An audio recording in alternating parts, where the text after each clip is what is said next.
Hey, what's going on, everybody? Welcome to No Timeouts, a football show coming at you from the Score Studio. My name is Jonah Birenbaum. That is Dan Wilkins. That is Tyler MacKillop. That is Justin Boone. You know them. You love them. Gentlemen, we started with 14 teams. We're now down to 8 teams. Wildcard weekend is history. The divisional round is upon us. And I don't think it's uncouth to hope that this weekend's slate of games is a little more entertaining than the first round of the playoffs. Of those first 6 first-round games, there was only one upset. That was the Commanders beating the Bucs, and that was also the only game that was decided by fewer than 12 points. However, just because the wildcard round didn't produce the most gripping football in the history of the world doesn't mean that there aren't meaningful things to be gleaned from those games. So, before we get to talking about the divisional round matchups, I want to hear some of your takeaways from the first round of the playoffs, and I think we should start with the most recent wildcard game, which was the Monday Nighter, in which the Los Angeles Rams absolutely waxed the Minnesota Vikings 27-9. All season long, it felt everyone was waiting for the other shoe to drop with this Minnesota Vikings team and Sam Darnold in particular. Well, over their last 2 games, the final game of the regular season and their wildcard round loss, that shoe dropped, Sam Darnold turned back into a pumpkin, and Minnesota petered out pretty hard. Wilkie, what does this unceremonious, ugly end to the Vikings season mean for Sam Darnold and for this Vikings team? Yeah, I'll be fair to Sam Darnold. I don't think Monday night was all his fault. Like, the Vikings just got outplayed and outcoached by the Rams in every phase of the game. Now, having said that, he was also pretty bad. Yeah. So, you combine that with the dud that he had in the regular season finale. Like you said, that's 2 straight games, 2 massive games for their season that he was basically a no-show. That's a tough look heading into free agency. I think I said it even 2 weeks ago on this show. The way he had played throughout the regular season, I was pretty convinced that they had no choice but to bring him back, even on a long-term deal, even if that was going to be something that looked like the Kirk Cousins contract of $45 million a year. He had played that well. Now, I don't know how you even consider that type of commitment. I'm not even sure that you consider the franchise tag. Maybe there's some sort of like short-term deal to be worked out here that's beneficial for both sides. He could come back for 1 year, allow them to not rush J.J. McCarthy back from his knee injury. He could kind of further improve his value ahead of free agency next year. But at this point, the way he finished the season, I'm kind of expecting them to just move forward with McCarthy, let him hit the free agent market and look elsewhere. I do think there will be a market for him to some degree. He'll probably get a Baker Mayfield type contract somewhere else. There are enough quarterback needy teams out there.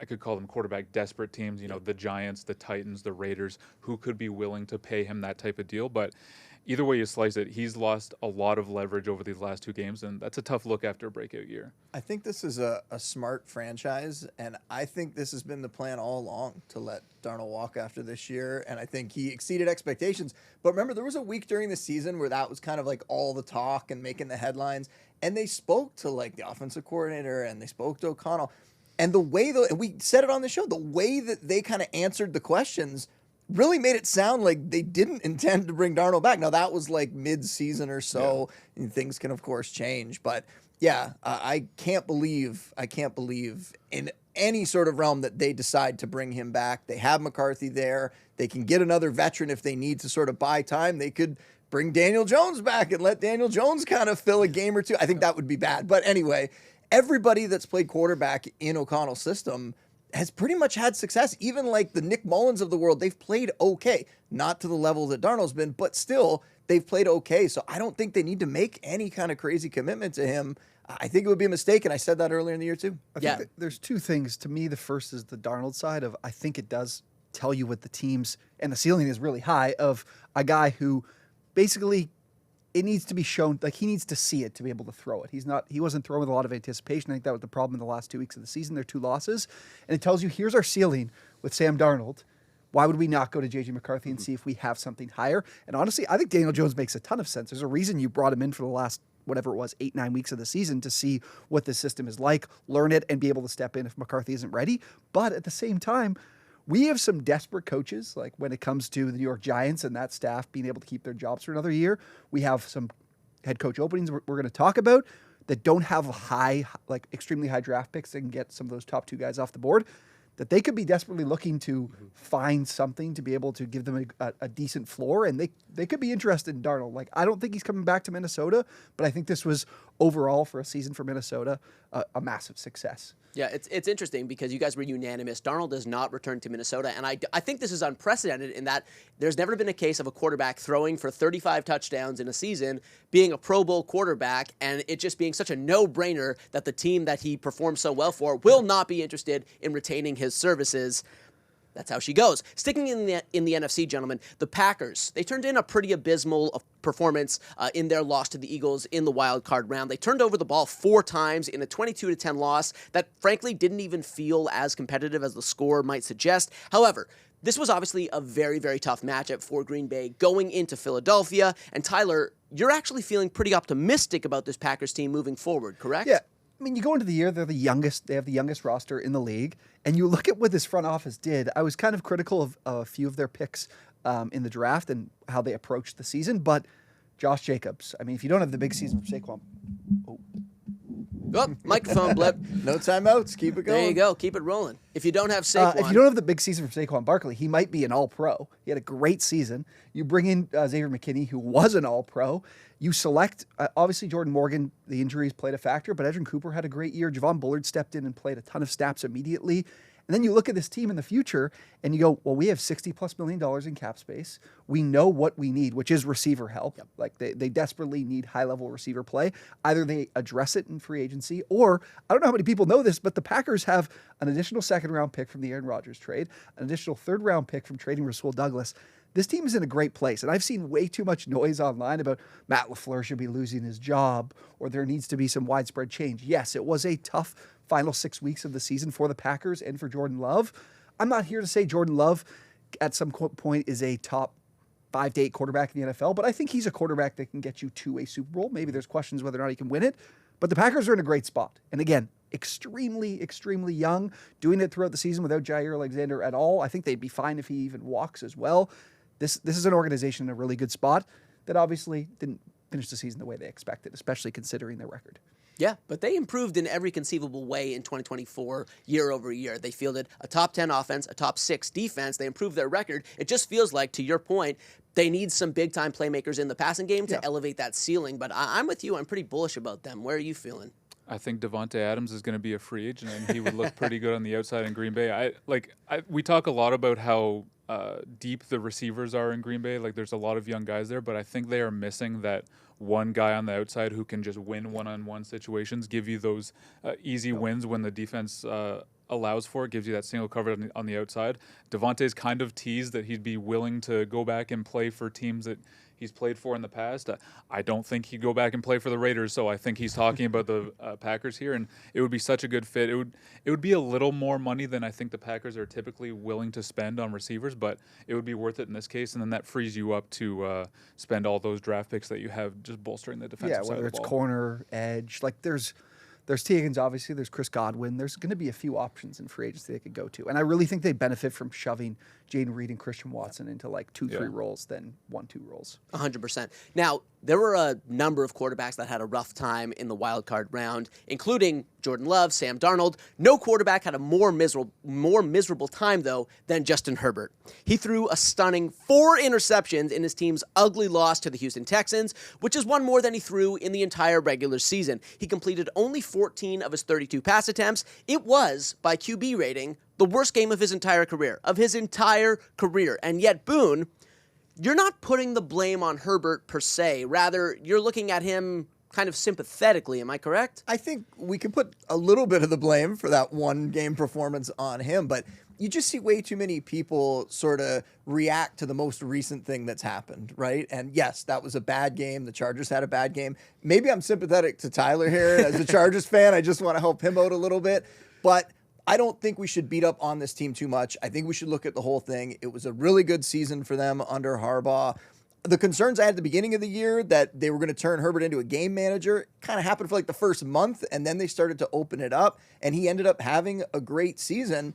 And the thing that I don't think gets talked about enough is who else did he have in that offense? The offensive line, good. J.K. Dobbins, before the inevitable injury, he was playing well. But in the receiving court, Ladd McConkey, we expected was going to be a good pick. Turned out to be a stud. That's great. Other than that, it was like the reclamation project, Quentin Johnston. It was Josh Palmer. At tight end, Will Disley. Like, he didn't have the weapons around him to really excel.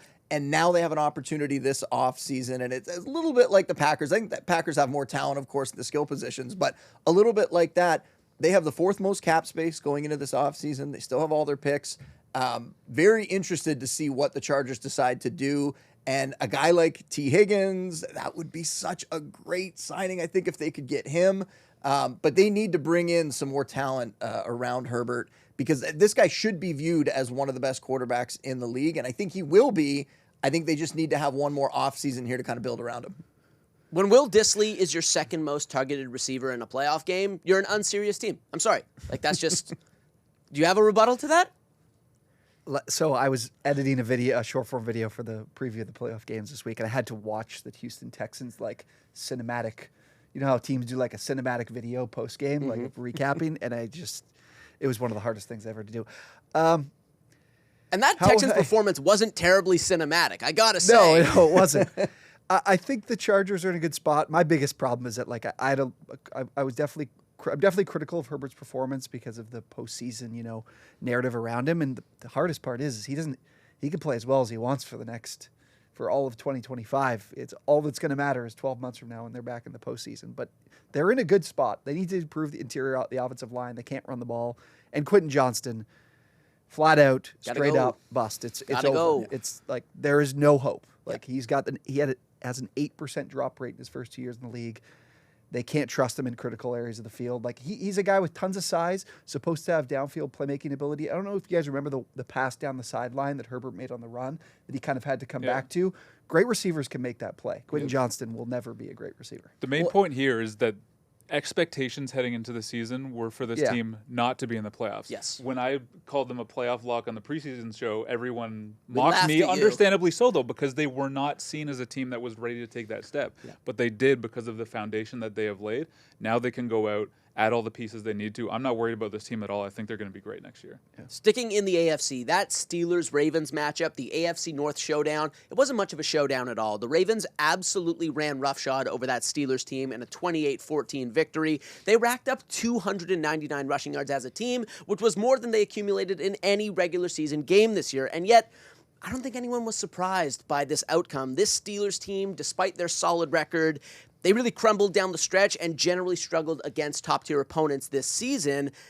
If that sounds familiar, that's because this has been the story in Pittsburgh for a while now. Wilkie, where do the Steelers go from here? That's a great question. I have no idea. I mean, we can start with the head coach. Steelers fans aren't going to like this, but Mike Tomlin's not going anywhere. I know the standard for winning is higher in Pittsburgh than it is in other places, but you are not going to go out and find a better coach than the guy who has literally never had a losing season. It's just not going to happen. For me, the questions start at quarterback. What do you do with Russell Wilson? I know, he came in and he played better than anyone was really expecting. After he came back from that injury and he stepped in for Justin Fields, he won 6 of his first 7 games. Everyone was very excited about it. I was still a little wary of the hype there because, having an offense that's built exclusively around big plays down the sideline, it never really seemed all that sustainable. And then sure enough, down the stretch, he kind of falls off. All his limitations kind of take center stage and they lose their last 5 games and have another one-and-done appearance in the playoffs. I think that they are probably going to be interested in re-signing him. I wouldn't be too excited about that. I would probably, if you're looking for a short-term option, just rather go out and sign Aaron Rodgers. I know that doesn't sound great either, but the reality is that they don't have a lot of options, and that's kind of the position they're in. It's a tough spot because they've needed a quarterback of the future ever since Ben Roethlisberger started to fall off, and ironically enough, it's their aversion to losing that keeps them from being in position to get one. I'm curious to see what happens with George Pickens. It kind of seems, and that's my guy, I love George Pickens, kind of seems like the team might be fed up with his antics. Kind of seems like there's a chance that they're going to move on from him and trade him this offseason, which I think would be unfortunate. I think he is a good player, but I kind of get it at this point with the way the season went for him and with the way he's acting. He needs a fresh start, and I think that would be a smart move. What was it he said in the post game? He was asked about. Are you optimistic about the team's offense going forward? Nah. I mean, Pickens had a fantastic year. I'd be shocked if they do that. What they need is, it's kind of funny we talk about Tomlin getting the every year above 500. It's Najee Harris every year above 1,000 rushing yards. I would really love if they mix things up in the running back room too, because there's a lot of talent in the draft at that position. Quarterback, running back would be two big things.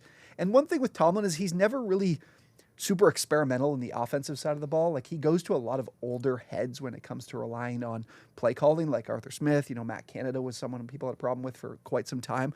I would love to see him be more inventive, but again, Arthur Smith had I would say a pretty good year with the parts he was given. I think he was fine. Yeah. So I don't know there's a lot of questions about the Steelers. I don't think I have the answer. Definitely more questions than answers. So, moving on. Of the 6 games in the first round, the most lopsided one in terms of final score was Bills-Broncos, which outside of an early Denver touchdown went very much according to script. Buffalo absolutely pasted them, and they had the ball for more than 40 minutes in that game, which is absolutely astounding. And given that this was the first of the 2 versus 7 games, and it was so non-competitive, it really reignited the discourse online about how the NFL should go back to a 12-team postseason, how there are no deserving 7-seeded teams that are playoff caliber, and that ultimately the NFL should consider going back to a situation where the top 2 seeds in each conference get a first-round bye. But Tyler, you disagree. You're a fan of this playoff format. Yeah, the obvious thing to point to is, hey, we've had 8 7 seeds play.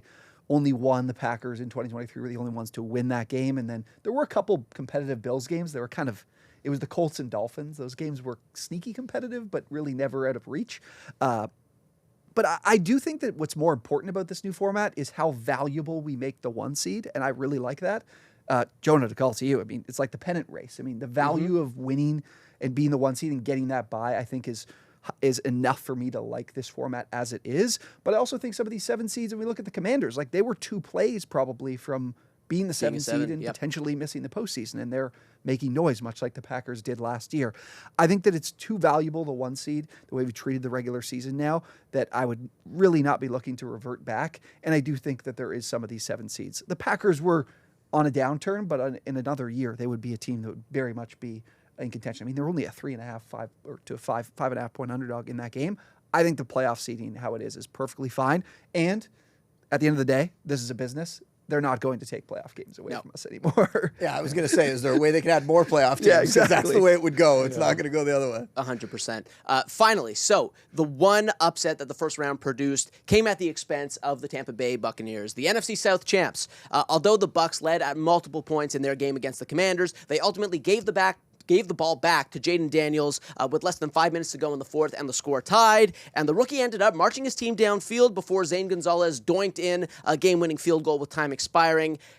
It's no secret this was an imperfect Bucs team, one that dealt with injuries and a leaky pass defense all season long. But Wilkie, in your estimation, the Bucs' biggest issue is their head coach. I think that's Boone's estimation, actually. Is that your position? It was mine. And it's one where I don't think this is actually going to happen, because the way NFL teams work, they rarely go outside of the box. They rarely try to paint outside of the lines. They just want to stick with the basic thing that everybody always does so that they don't look extremely foolish by taking that big swing and missing. But I think this is one spot where we should see a team do something kind of strange, which is move on from their head coach, who has taken them to the playoffs each of the 3 seasons that he has been their head coach, in favor of promoting one of their coordinators. And in this case, it's Todd Bowles, who I think is a very good defensive mind. I don't think he's a great head coach. And this year, when you look at that team, they had some time management issues with the clock. The defense really wasn't as strong. The defense was kind of like the Achilles heel of that team. It's the offense that kind of got them through most weeks. And you have Todd Bowles being like a bit of an older guy. Well, at the same time, you have another young, exciting offensive coordinator. We saw this play out last year with Dave Canales there, right? That Canales ends up leaving for a head coaching job within the division, and the Panthers need a lot of work. But I think Canales definitely had some wins in his first season by helping to turn around Bryce Young, who we talked about a bunch on the show. We got a lot of flack for that, and by the end of the season, I think that looked pretty good for Bryce Young. And now they're going to go through this again, where Liam Cohen is taking interviews with other teams, could potentially leave for another team, and then you're going to be stuck with Todd Bowles, who doesn't know left from right, maybe based on that interview last week. I don't know if everybody saw that. If you haven't, please go check that out. The interview during the game when they asked him about how they're going to defend Jane Daniels, and he was saying his left, our right, his left, our left. Anyway, it's not a good look for your coach to be talking like that, especially when that defense Can't really stop Jaden Daniels, and that ends up being the difference in the game. So I think they should move on from Bowles. And whether they kind of encourage him to retire, I saw some people suggest like maybe you could push him to defensive coordinator and promote Liam Cohen. That's crazy. No. I don't think that would. Joseph. Yeah, I don't think that would ever work. So yeah, I think this is a situation where they should kind of gracefully move on from Bowles, promote Liam Cohen, who is younger, who could be the head coach there for a much longer time. And I think that way you don't risk. And they got lucky last year, right? When Canales left, there was some concern that maybe Baker Mayfield would turn back into a pumpkin. Cohen kept it going. Maybe you can do that again. Maybe you can just each year find the young up-and-coming offensive mind who can take over. It's possible, but I think this team would be much better off. Take a shot. Let's see. The ceiling with Todd Bowles is going to end up being, and I'm not comparing the two, but like we talked about with the Steelers, there's a ceiling there, and I don't think with Todd Bowles there, they're going to get back to the Super Bowl. I think, if anything, he's riding the coattails of the Bruce Arians, Tom Brady teams and kind of just kept it going well enough. This is a situation where we need to take a chance. We need to go in a different direction. And I think going with the younger offensive mind, Liam Cohen, let's see what he can do. Let's see what the ceiling is for him. I think you initially threw it to me because you knew that I would agree. Yes, the same 100%. stance. Yeah. I kind of floated it a couple weeks ago too. I'm in. Does Bowles should get credit though for should. bringing Canales in and bringing Cohen in. That's Yeah. part of his job as the head Okay, coach. for sure. And I do think, I don't know if you've heard this, but I did read this, that Cohen, which might be in a testament to maybe he wants to be next up for the Bucs, but I did hear that he might not be completely ready or willing to take a head coaching job just yet. Like he's a bit more wants to be a little bit more patient as well to not leave right now. Yeah, I mean, we'll see. We'll get to the coaching carousel in a bit here, but to me, it's tough to pass up a coaching job if you're offered it at any point. Like last year, Bobby Slowick, one of the hottest candidates in the league. This year, the Texans' offense looks bad, and no one really cares about him as a head coaching candidate anymore. So, to me, if you have an opportunity and you've kind of proven yourself as this offensive mind, I think you should go for it. And everyone's focused on Ben Johnson, and for good reason, as a coaching candidate. But I think there's some other young offensive minds like Liam Cohen, like Joe Brady out there who could also be pretty interesting head coaching candidates. And I don't know, how many times can the Bucs just let guys keep leaving the building in favor of this kind of what I would say is just like a mediocre head coach? I think a very good defensive coordinator, but kind of just an average head coach. I agree. Like his skill set, his strengths are certainly, I don't think, in play calling and certainly in time management, but I do think Todd Bowles deserves credit for keeping the ship afloat in the wake of Brady's departure, because everyone anticipated that this Bucs team would take an absolute nosedive, and they kept remaining the class of the NFC South. Now, you could say that's not the highest bar, but in any event, he righted the ship. He provided them with leadership, with stewardship, in a very transitional time, and, I think he deserves recognition for that, even though maybe he is overexposed now that we've seen him, get a few seasons under his belt as a head coach and as a play caller. Anyways, I'm glad you brought up the topic of head coaches, because right now there are 6 organizations with vacancies at their head coach position. That's priority number 1 for those 6 organizations. And, I don't have a crystal ball.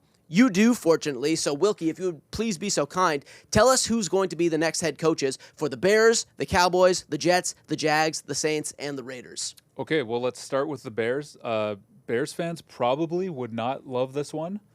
I kind of would. I think it's going to be Mike McCarthy. Yeah. They brought him in for an interview this week after the Cowboys let his contract expire and let him go.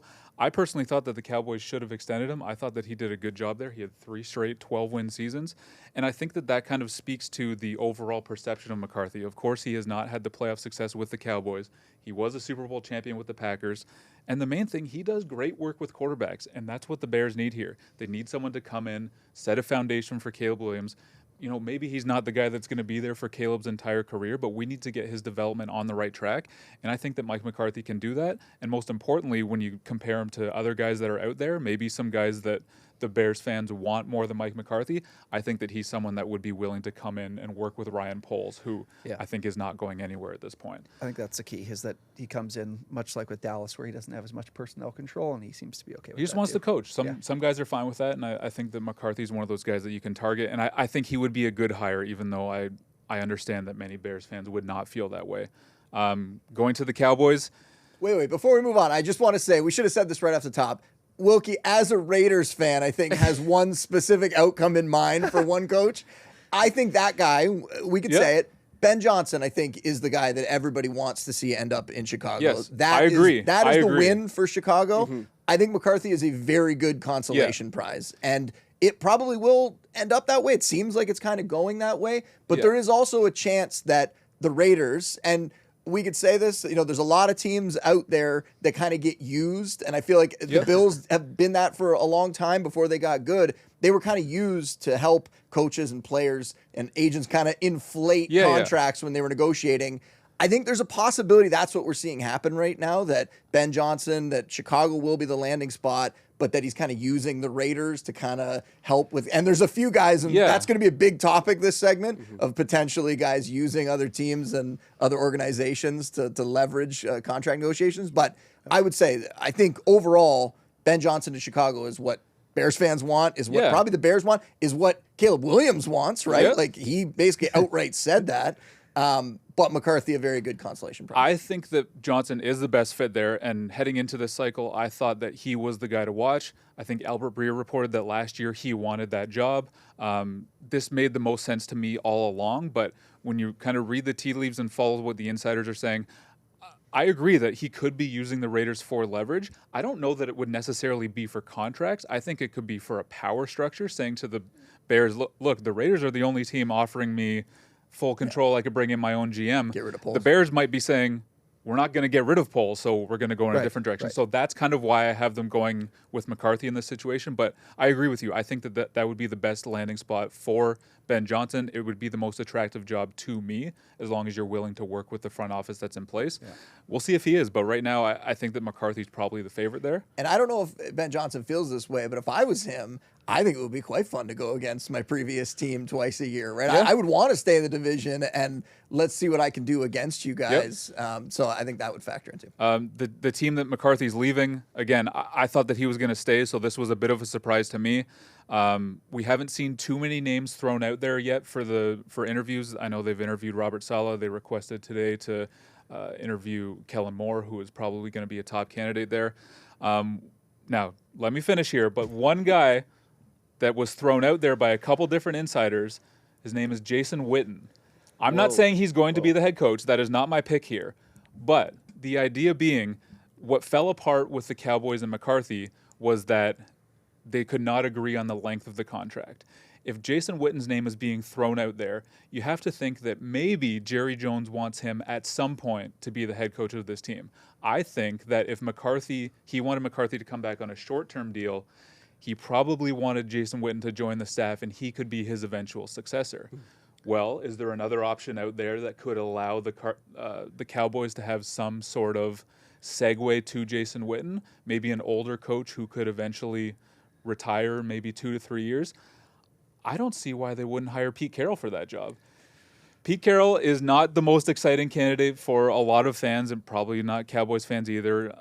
Everyone wants the younger coach, and that's the direction I would go to. But if they eventually want to get to Jason Witten, or they have some plans in mind for the future, you could do a whole lot worse than Pete Carroll, who would come in knowing that he's only going to be there for a few years. He turned 74, I believe, near the beginning of the next season. In fairness to Pete Carroll, he has the energy of a 40-year-old, so I don't think age is as much of a factor here. But the reality is, he's a good coach. He's a very good coach who had a lot of success in Seattle, won a Super Bowl. He was innovative on defense. The defense kind of started to fall apart toward the end, so you would hope that he brings a good defensive coordinator with him.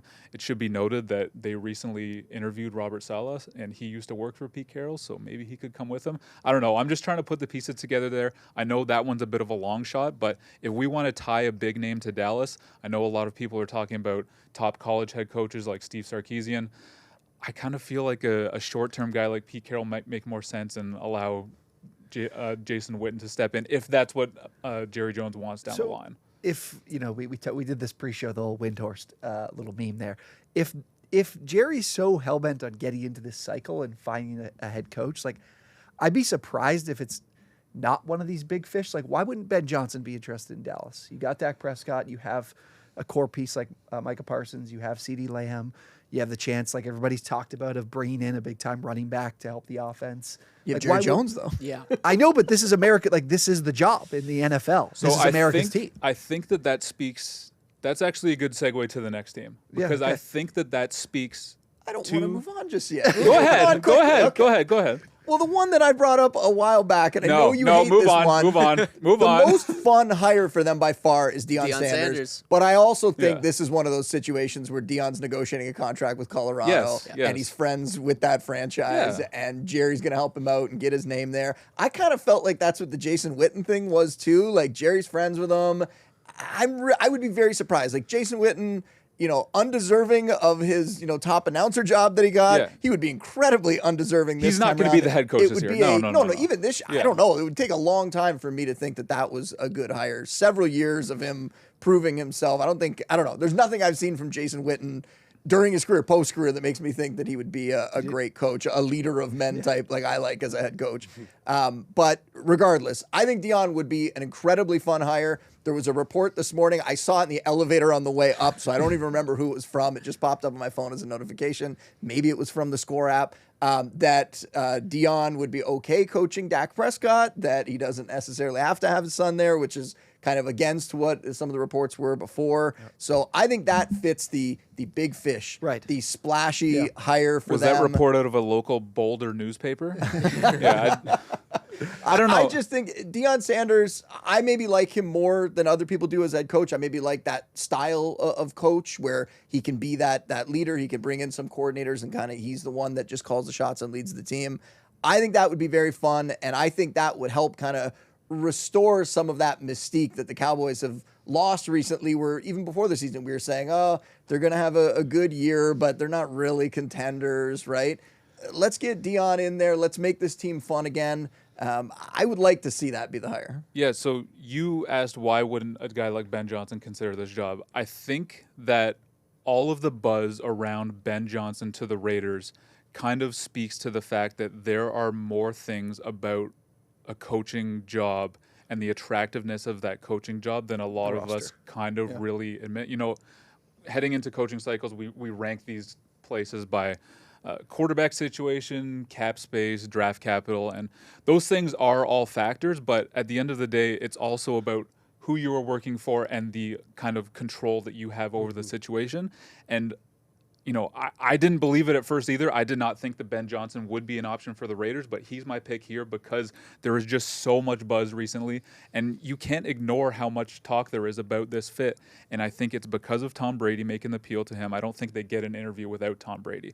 But it's also the fact that they fired their GM. They completely cleaned house. They are probably the only team that gives him the opportunity to come in, pick your own GM, by extension, have say over personnel, have say over how that roster is built.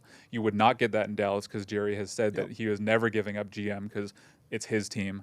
It seems like you're not going to get that in Chicago. Maybe Jacksonville. That's the one I've kind of been up in the air on. I think that they could make an appeal to Ben Johnson. They could fire Trent Baalke. It seems like ownership has admitted that they would do that for the right fit, but I don't know if they would kind of turn over the organization for a head coach. So I've got him going to the Raiders right now. Again, it's almost too good to believe for me because heading in, this was the dream candidate. We'll see if they can get it done, but it would be an incredible hire for a team that I don't think that we thought really had a chance to get him. I got nothing to say. I think you're more than likely going to be right, to be honest. It seems like it's going that way. I hope you don't get your heart broken.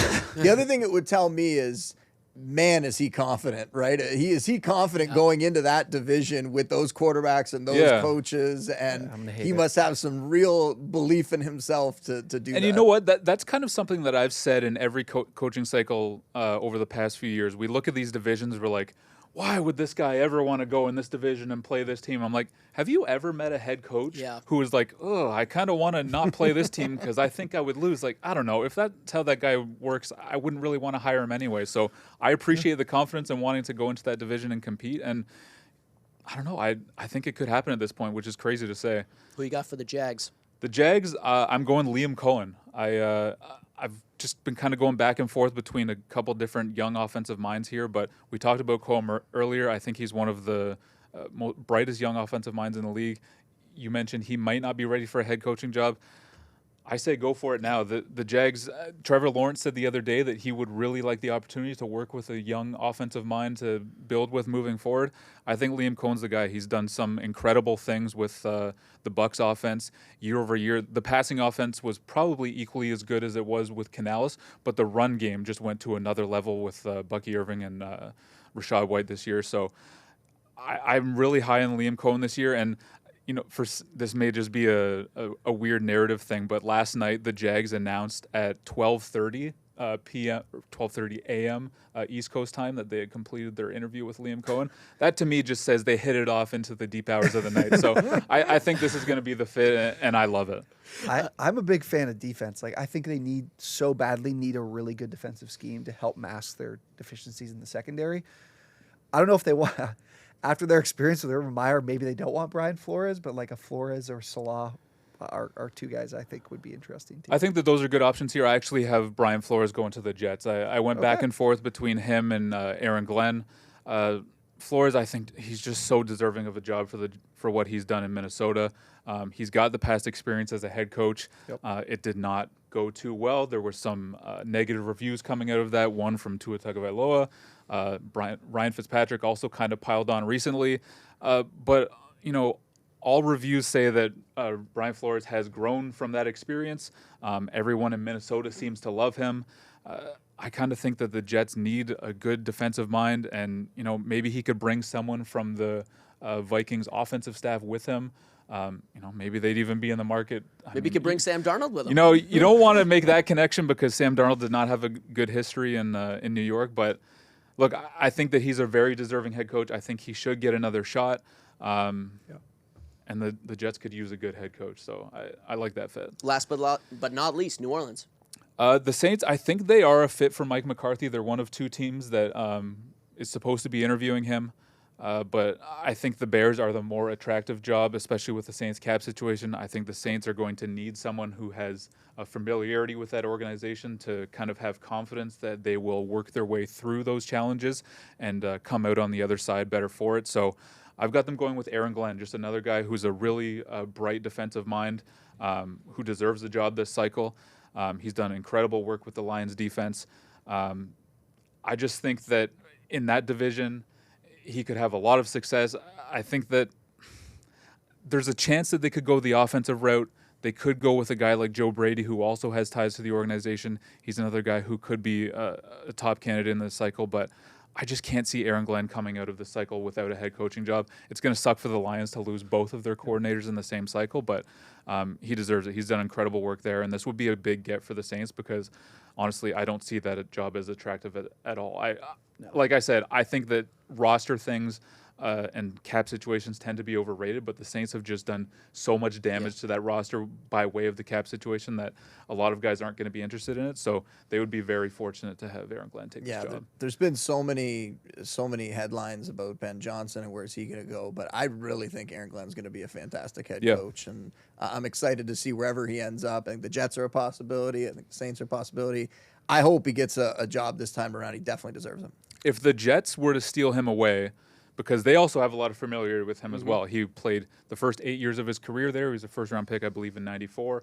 And then after his playing career, he went back there, started his career on the personnel side as a scout before getting into coaching. They could steal him away. If that happens, I don't know where the Saints go. I think my pick at that point would be Joe Brady because he was on Sean Payton's staff for a while. But I really don't know if McCarthy and Glenn are off the board at that point. So they'd be lucky to get Glenn. Yeah, I don't want to see Joe Brady leave the Bills. So I'm kind of hoping that I like that Josh Allen was doing all the jokes. I'm like, no, he's terrible. He doesn't do anything here, right? Trying to sewer him jokingly. But man, he really deserves to be in this conversation for these jobs. And I think with the Jags, he's going to have like a video interview coming up. But I am surprised that he's not getting kind of more talk in this cycle, right up there with the names like Cohen and like Ben Johnson and stuff for what he's done with Buffalo. But even going back to like the LSU days, right? Like he has had a lot of success. We'll give him maybe a pass for the Carolina situation there. It wasn't great there, but still, I think he's had a lot of success at a young age, and I think he deserves consideration. I wonder if he might be a guy that kind of patiently waits for a good Yeah. situation. He says, He's been okay, waiting a we while. know the offense is going to continue to be good with Josh Allen. We're not really worried about a drop-off there. And he can just patiently wait for the Bengals to eventually make the move and move on from Zach Taylor. Yeah, and then he can there you reunite go. with Joe Burrow and Nice. Jamar Chase. You got to be like me, guys. You just got to be quiet about your coordinators. Jesse Minter has just fallen off the radar. It's actually amazing that basically no one has asked to interview him. I did don't know not how it expect that. happened. It's great. We'll see what happens. I mean, great job with that crystal ball you got, man. I'm very envious. All right, gentlemen. Without further ado, it's time to tee up this weekend's games, the divisional round games. And let's start with the one that I think most people are the most excited about, the one that'll pit the two MVP frontrunners against one another. I know it's only the divisional round, but I really feel like Bills-Ravens has the makings of an all-time great playoff game, no? It does. I mean, the main draw here is the two MVP candidates. Like, them going head-to-head in the playoffs is everything we've been asking for all year. I will say, though, I don't want to put a damper on this thing, but I think this game is all about the Ravens' run game. This unit has been incredible all season long. Adding Derrick Henry alongside Lamar Jackson has exceeded even the loftiest of expectations. They set a new record for yards per carry. They were the only team in NFL history to run for 3,000 yards while also passing for 4,000. And I believe they were also the only team ever to run for 20 touchdowns while also having thrown for 40 touchdowns. Just truly incredible numbers across the board. But to me, the only one that really matters is looking back to September, the Ravens ran for 271 yards on the Bills. They just destroyed them all game long and it ended up in a 35-10 win. It was not close. Yes, of course, we want to see these two quarterbacks go head-to-head, but honestly, they're not going to have a chance to go head-to-head and really duke it out unless the Bills find a way to stop the Ravens' run game. And I don't know if it's possible to do that, but they're going to have to if they're going to have a chance in this game, and otherwise I think the Ravens roll again. They like to play a lot of nickel. They can't really do that in this game. No. And Zay is such a crucial piece that I kind of think even if he is available, like I don't think we're going to see him much. That's going to give the Bills the chance to really play aggressively up front and just kind of leave their corners out there on an island because you have to make a decision. Do you have enough respect for Lamar in the passing game and these receivers to make downfield plays, or are you just going to completely commit to the run? My guess is you've got to find any way you can to slow down the run game and then just dare these receivers to beat you. I think it's really exciting, and I'm doing that thing as a Bills fan. I'm trying not to let myself get too excited about this and about their chances now that we're getting closer to a potential Super Bowl. But I think both these teams are much better than they were in September. So I think that's what's really exciting about this matchup, that the Ravens defense is better. The Bills are a little healthier this time around.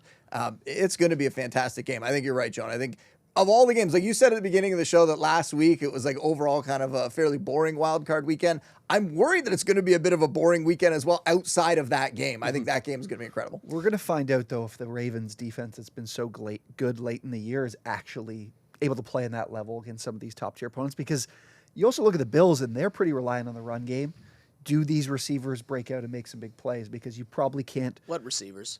I know, like a Khalil Shakir big game. Keon Coleman, I think, could be a key piece in some of the downfield passing game. That's going to be key, too, because I don't think the Bills will be able to run the ball that well either. I think the Ravens' passing attack could be in a little bit of trouble this game. Milano has been pretty good at shutting down Mark Andrews in their past matchups. Zay Flowers, obviously, not 100%, maybe not even going to play in this game. So I think that could be a concern. They're really going to have to lean on that run game. 100%. Now, Jaden Daniels was really, really good in his playoff debut, but Tampa Bay is not Detroit. T, do you think Daniels and the Commanders have any shot against the Lions? Short answer, no.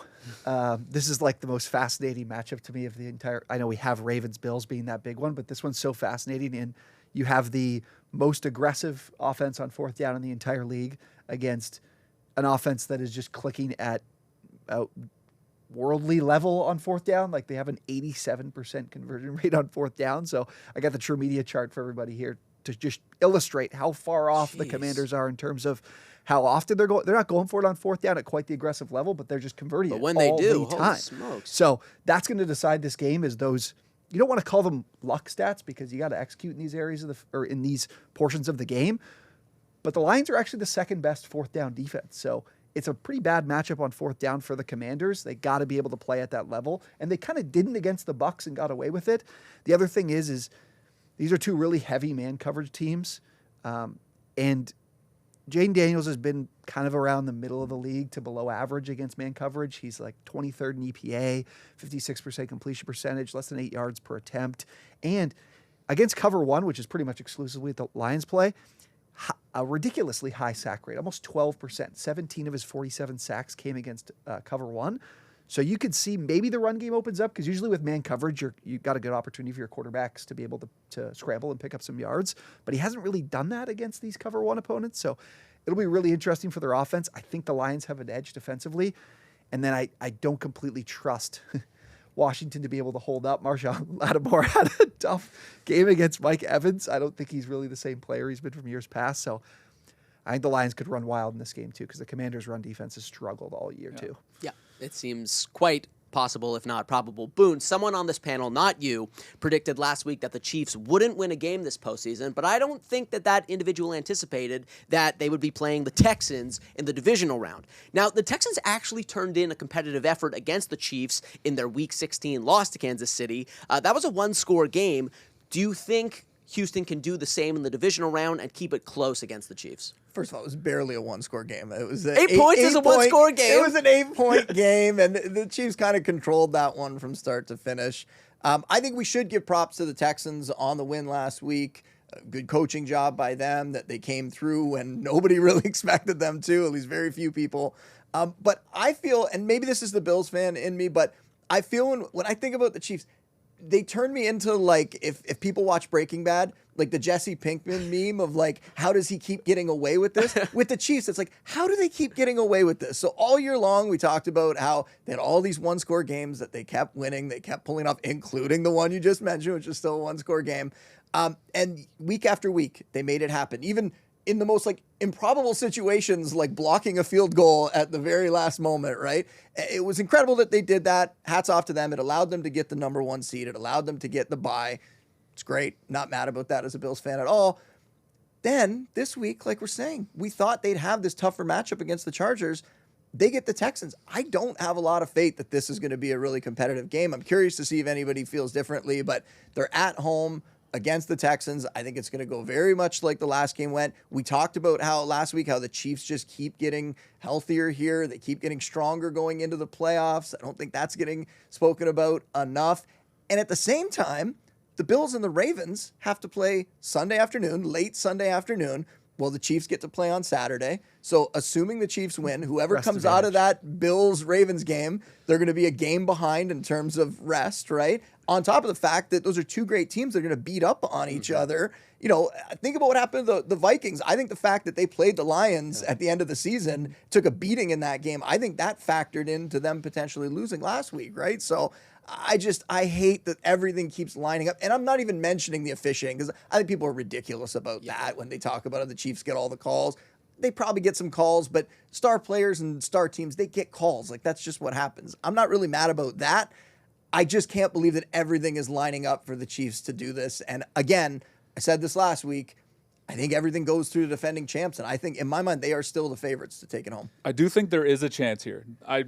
Again, when I said that the Chiefs weren't going to win a game, that I thought that the Chargers would be the one to knock them off in the divisional round. Obviously, that's not going to happen. I think the Chiefs are obviously the heavy favorite for good reason here, but I do think there is a chance for the Texans to make this a game, mostly because their defense is a lot better than I think anyone really recognized. Yeah. They had the 4 picks last week. They actually finished the season as a top 5 defense in EPA, total EPA, I believe. And that a big part of that was the fact that they led the league in total pressure rate. I believe Danielle Hunter was second among all defensive linemen. Will Anderson was 5th.